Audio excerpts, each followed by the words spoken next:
Hotel مالکان نے تعاون نہیں کیا، اس میں کوئی شک کی بات نہیں کہ حکومت کا رویہ انتہائی غیر ذمہ دارانہ ہے، کہ جیسے ان کو چاہیے تھا اس کے حساب سے انتظامات نہیں ہیں، اور جیسے ان کو چاہیے تھا اس کے حساب سے انہوں نے بالکل نہیں کیا۔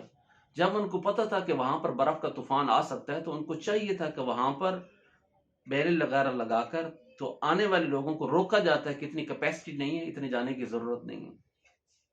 ہم نے تو حرمین میں دیکھا ہے، وہاں پر گاڑیوں کی نہیں، جب لوگ داخل ہو رہے ہوتے ہیں نا، کہ جتنے لوگوں کی کیپیسٹی ہے نا، جس وقت اتنے لوگ اندر داخل ہو جاتے ہیں حرم کے اندر، تو وہاں پر وہ سرخ لائٹ جلنا شروع ہو جاتی ہے، جس سے پتہ چلتا ہے کہ اب آگے مزید لوگوں کو اندر نہ داخل کیا جائے۔ یعنی ایک ایک بندے کے لیے وہاں پر ایسا سوچا جاتا ہے، انتظامات سوچے جاتے ہیں، اور یہاں پر کچھ بھی ایسا نہیں ہے، کوئی انتظامات نہیں۔ اور پھر یہ دیکھیں کہ تقریباً 18 گھنٹے تک ٹریفک جام رہی ہے، اور اس دوران 18 گھنٹے تک، اور وہ بھی کوئی دور نہیں، اسلام آباد جو کیپٹل ہے پاکستان کا، اس کی بغل کے اندر ایسا ہو رہا ہے، اور بغل کے اندر ہوتے بھی اگر 18 گھنٹے ٹریفک جام رہے اور گورنمنٹ اس کے لیے کوئی بھی وہاں پر انتظامات نہ کرے، تو اس سے حکومت کی جو ذمہ داری نظر آتی ہے کہ جو انہوں نے جس انداز میں اس کو پورا کیا، وہ ہم میں سے ہر ایک آدمی اس سے واقف ہے۔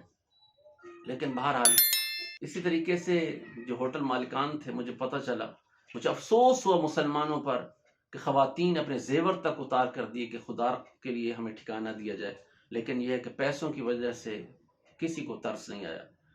لیکن اس کے ساتھ ساتھ میرے بھائیوں، کچھ ذمہ داری ہماری بھی بنتی ہے جس کو ہم پورا نہیں کر رہے، کہ ہم نے آپ علیہ السلام کی زندگی کو نہیں سیکھا کہ اگر کوئی حادثات پیش آ جاتے ہیں تو ایسے وقت میں ہمیں کیا کرنا چاہیے، حادثات سے بچنے کے لیے آپ علیہ السلام نے کیا عمل بتایا ہے۔ حضرت ابو دردہ رضی اللہ تعالیٰ فرماتے ہیں، وہ نماز پڑھ رہے ہیں، نماز پڑھنے سے فارغ ایک شخص ہے، اس نے آ کر کہا ابو دردہ آپ کے محلے میں آگ لگ چکی ہے اور مکان جل رہے، شعلے اٹھ رہے ہیں۔ حضرت ابو دردہ نے فرمایا میرا مکان نہیں جل سکتا۔ ایک شخص پھر آیا، اس نے آ کر کہا ابو دردہ آپ کے محلے میں آگ لگ گئی، شعلے اٹھ رہے ہیں۔ فرمایا میرے مکان کو کچھ نہیں ہوگا۔ اس طرح لگاتار لوگوں نے آ کر خبر دی۔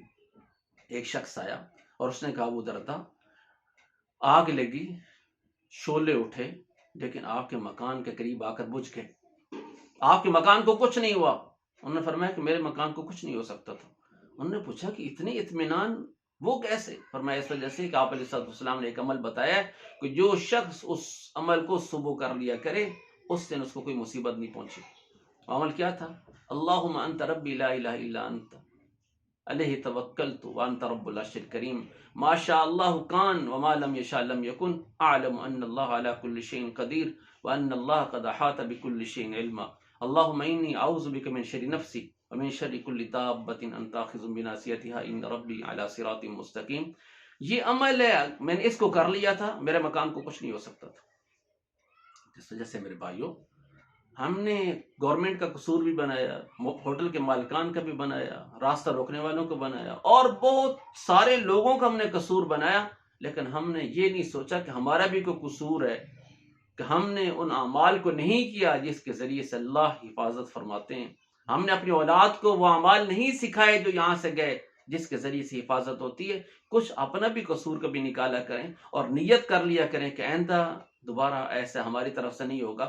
صرف یہ نہ کہا کریں کہ حکومت کو دوبارہ ایسی غلطی دہرانی نہیں چاہیے، ہمیں بھی ایسی غلطی دوبارہ نہیں دہرانی چاہیے، اپنے معمولات کے اندر آپ علیہ السلام کے اعمال کو لانا چاہیے۔ اس وجہ سے صبح کے وقت نیت کریں کہ یہ حادثات سے بچنے کا جو آپ علیہ السلام نے عمل بتایا ہے اور صحابہ کیا کرتے تھے، ہم بھی اس کو کیا کریں تاکہ ہم بھی محفوظ رہیں اور ہماری اولادیں بھی محفوظ رہیں۔ اللہ مجھے اور آپ کو عمل کی توفیق نصیب فرمائے۔